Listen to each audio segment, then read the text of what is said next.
Uno de los principales hitos de esta semana fue la entrega de parte del Consejo Constitucional de esta nueva propuesta para reemplazar la actual Carta Magna, la segunda propuesta, al presidente Gabriel Boric, quien convocó oficialmente a este plebiscito que ya sabemos se realizará de manera obligatoria el 17 de diciembre para ver si se está a favor o en contra, o sea, aprueba o rechaza. Entonces, las distintas fuerzas políticas comienzan ya a desplegarse, a comunicar, a difundir lo que está plasmado en estos 17 capítulos que tiene la segunda propuesta. Hoy día damos la bienvenida al abogado Luis Silva Irarrázaval. Vamos a conversar de la experiencia. Bueno, él fue uno de los consejeros más votados y es parte del Partido Republicano. Está en despliegue en nuestra zona y le agradecemos que esté aquí hoy día con nosotros. ¿Cómo estás, Luis? Muy bien, María José, y gracias a ti por este espacio en Radio El Conquistador. Sí, dice, ¿te presento como ex consejero o consejero? Ex consejero, estamos cesantes desde el martes. Ya no existe el consejo. No, se disolvió ese mismo día cuando terminó la ceremonia y de hecho tuvimos que suspender la sesión que tuvimos la semana anterior, día lunes fue, que votamos la propuesta, lunes 30 de octubre. Esa sesión se dejó en suspenso hasta el día martes, en que se reabrió, se continuó la sesión que habíamos cerrado. Y con el término de la sesión se terminó nuestro trabajo también. Claro, era la última, sí me acuerdo. Ex consejero. Ex consejero, sí. Ya, muy bien. Y hoy día ya como, se puede decir, como una de las personas que va a estar haciendo campaña a propósito del a favor. Sí, a lo largo de Chile, todos los consejeros, republicanos al menos, están desplegados en sus propias regiones. Recordemos que aquí la elección fue por circunscripciones, equivalente a las senatoriales. Exacto. Así que, y tenemos representantes prácticamente en todas las regiones de Chile. Creo que la única que no tenemos es Aysén. Sin embargo, habemos algunos consejeros que vamos a estar recorriendo distintas regiones para trabajar junto con ellos, aprovechando la notoriedad que han adquirido, etcétera. Y la idea es comunicar, la idea es informar, porque este es un proceso que pasó piola, digámoslo así. Sobre todo tuvo menos cobertura que el mucho primero. Menos, ya estábamos cansados todos los chilenos. Fue un proceso también en sí mismo más tranquilo, sin la estridencia del proceso anterior. Llamó menos la atención de una ciudadanía que tampoco quería prestar demasiada atención a esto.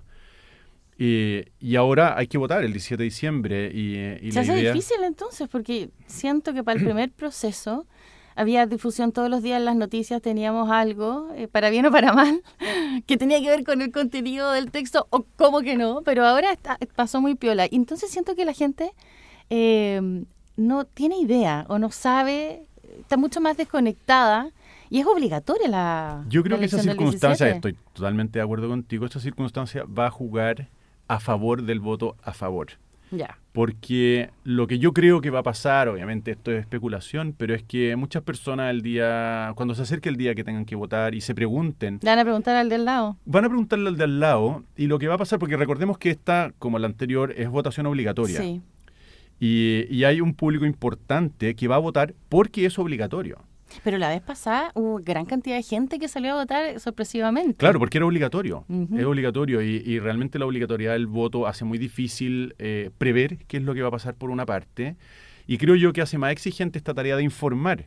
Porque, obviamente, yo no quiero aquí trazar el perfil del que vota solo cuando es obligación, pero en principio quiero pensar que se trata de personas no demasiado interesadas en política y por lo tanto tampoco buscando información. Pero, Luis, en Republicanos no han hecho evaluaciones, estudios, me imagino que algo saben, algo han mapeado de cómo se va a presentar esa elección. Supongo, yo no he participado de eso. Acabamos de terminar el trabajo en el Consejo, que fue en verdad absorbente, y desde ese momento me he dedicado a informar. Así que no conozco, sí conozco los que se han hecho públicos, CADEM, Black and White. Que se ha ido como achicando la diferencia. La brecha, sí. La tendencia es prácticamente la misma en todas las evaluaciones, aunque varían los porcentajes. 40 y tanto del contra, podemos decir, 20 y tanto a favor. Sí, hoy día podríamos decir que está un 30-50. 30-50 y el restante 20% está en no sabe, no responde, más o menos, ¿no? En reflexión, como queriendo conocer cuál es el contenido de la propuesta. Pero yo estoy bastante esperanzado, porque lo que me ha tocado ver, te contaba antes de que empezara el programa que hoy día a mediodía estuvimos en Hualpén, la feria de Hualpén, Y lo que uno ve, por una parte, es que las personas cuando conocen el contenido de la Constitución se inclinan por el voto a favor, ¿no? Y después, por otra parte, hay diríamos, un gran anhelo de cerrar este capítulo. ¿Eso notaste tú en la conversa hoy de la feria? Completamente. Y esto independiente de la orilla política en la que se ubique. Por supuesto que hay personas mucho más matriculadas políticamente que te dicen, esta Constitución la hicieron los de derecha, yo voy a votar en contra. Pero hay personas que teniendo mayor afinidad en la izquierda, ponen por sobre eso la posibilidad de cerrar este capítulo. Pero se ha dado algo, Luis, esta semana también lo debemos decir, 9 representantes en el Congreso de republicanos o de alguna otra manera como identificados con la derecha un poquito más extrema, de votar en contra. Porque no contribuiría, el argumento es que no contribuiría a un poco la estabilidad, sino que si empieza a regir una nueva constitución, vamos a seguir por un tiempo largo con bastante un poco incertidumbre, porque hay que seguir haciendo leyes, normas, etcétera. ¿Qué te parece a ti? Yo no conozco el detalle de las razones de cada uno de los que se han ido descolgando desde la derecha, en particular en el Partido Republicano o afines, porque hay varios que no son militantes, aunque se les asocia al Partido Republicano. Imagino que son distintas, que debe haber varias razones. Yo aquí sí querría colocar, ¿no?, dos lugares comunes que creo que inciden bastante en personas que hoy día están manifestándose en contra de la propuesta de derecha y de izquierda. Lo primero es comparar el texto de la propuesta con el texto que pudo ser. ¿El de las 12 bases? No, el que pudo ser, es decir, porque las 12 bases, ¿no es cierto?, eran como la columna vertebral. La primera propuesta. No, ni siquiera. Es porque en el fondo, en el proceso de 5 meses, o de 8 si tú quieres incluir el trabajo de los expertos, las posibilidades abiertas para un texto constitucional eran infinitas. El texto pudo haber sido de muchas maneras diferente, ¿no? Y durante el proceso se van descartando opciones de redacción, contenidos, etcétera.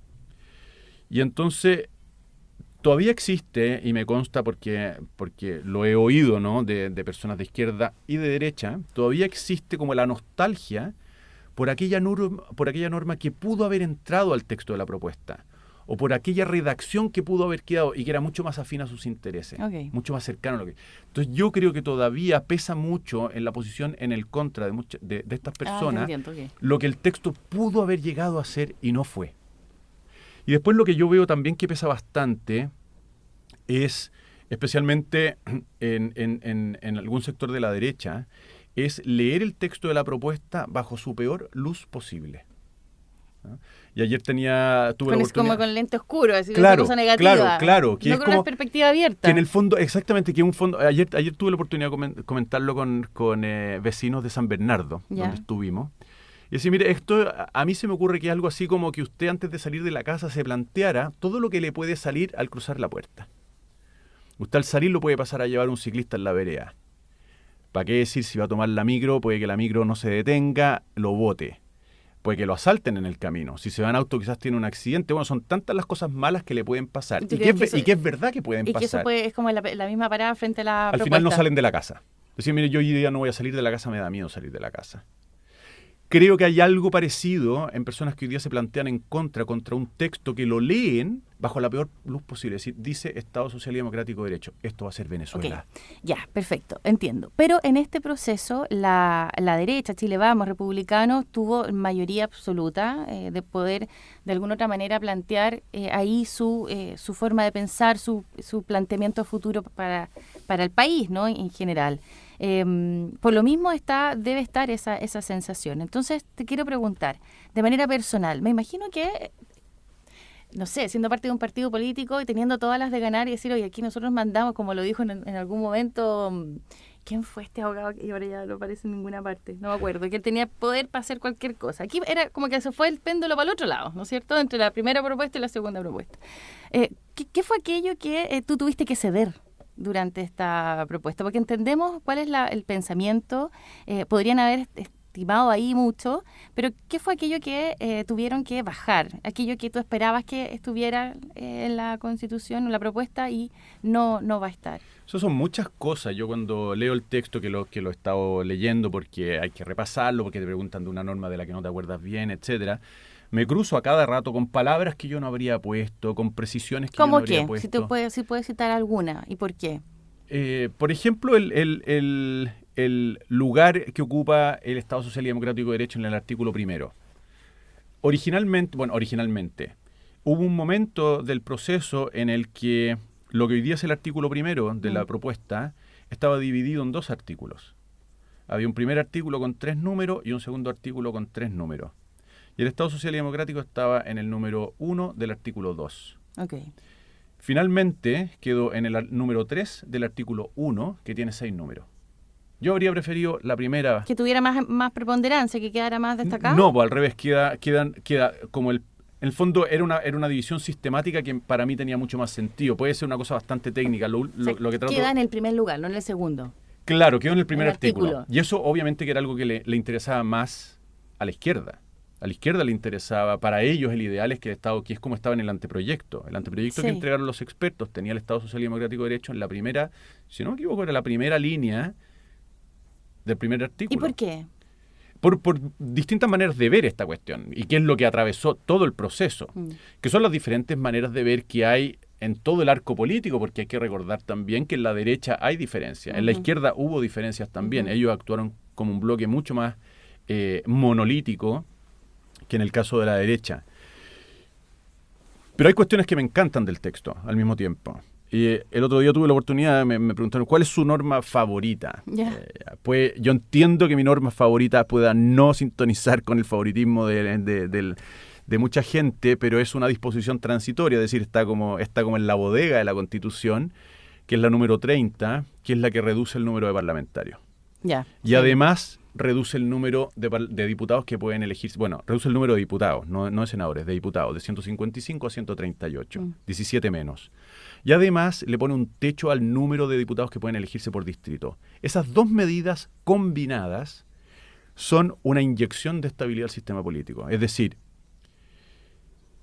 con la Constitución, de llegarse a aprobar, podemos tener la esperanza de que en la próxima elección parlamentaria va a llegar a la Cámara de Diputados un grupo de personas con muchas mayores posibilidades de ponerse de acuerdo entre sí y como corporación ponerse de acuerdo con el presidente de la República, que son 2 dificultades enormes que afectan al sistema político hoy día y que explican en buena manera la mala percepción que hay de la política y, si se quiere poner así, la mala calidad objetiva del trabajo político. Porque hoy día tenemos una Cámara de Diputados, un Congreso, dividido prácticamente en 22 partidos políticos.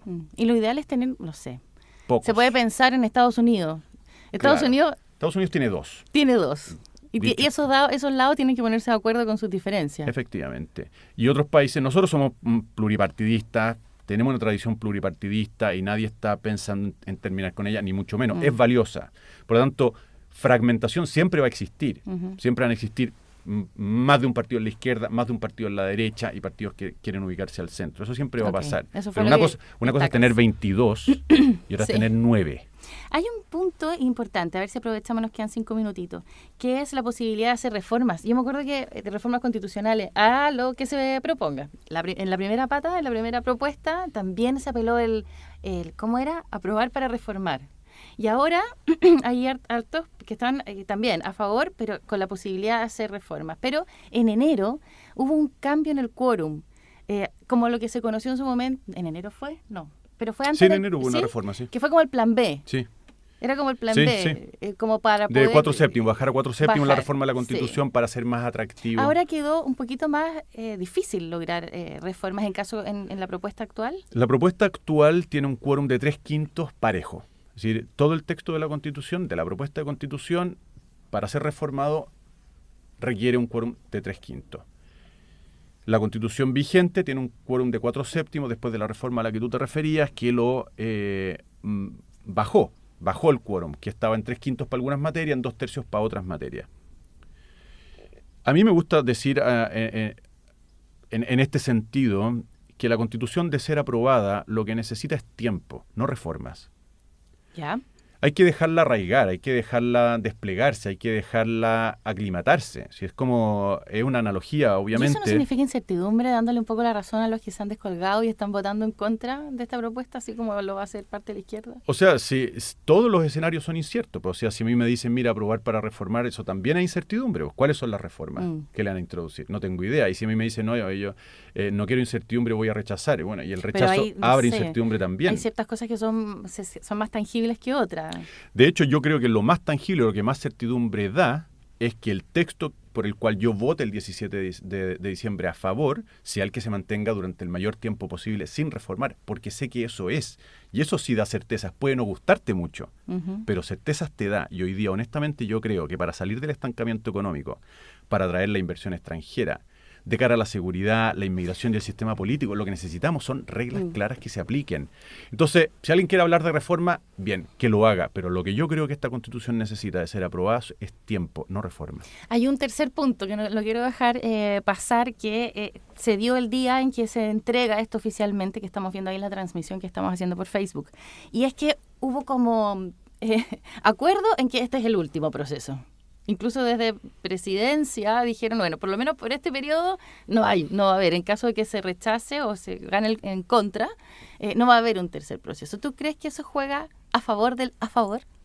Yo creo que no tiene mucha incidencia, porque en el proceso anterior la regla era esa, ¿no? El famoso 142, el artículo 142. Se rechaza esta propuesta, seguimos con la Constitución vigente. Mucha gente entendió que eso cerraba las puertas a cualquier nuevo proceso.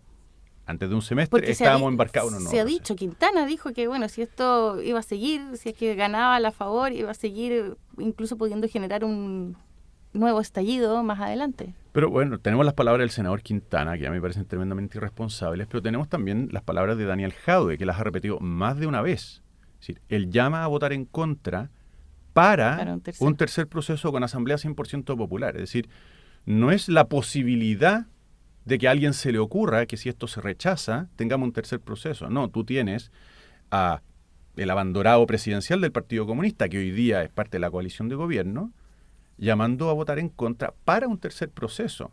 A mí me parece que eso es mucho más incierto. El escenario, de hecho, el escenario que se abre de ganar en contra, el escenario por el que apuestan quienes voten en contra el 17 de diciembre, desde mi perspectiva, nos lleva por un camino de incertidumbre. Porque tú no sabes lo que va a pasar, excepto una sola cosa, que es que seguimos con la Constitución vigente, que se modifica por 4/7. Eso es lo único que sabemos con certeza. ¿Por cuánto tiempo? No lo sabemos. ¿Va a haber un tercer proceso? No lo sabemos. Paulina Bodanovich, ¿no es cierto?, salió diciendo hace 2 semanas atrás lo que tú decías recién. Durante este gobierno no va a haber un tercer proceso. Pero no asegura que va a pasar. ¿Pero cuánto le queda a este gobierno? 2 años. ¿Te parece a ti una garantía de largo plazo? A mí no. Ok. Bueno, justo terminamos. Punto final a la conversación y nos tenemos que ir.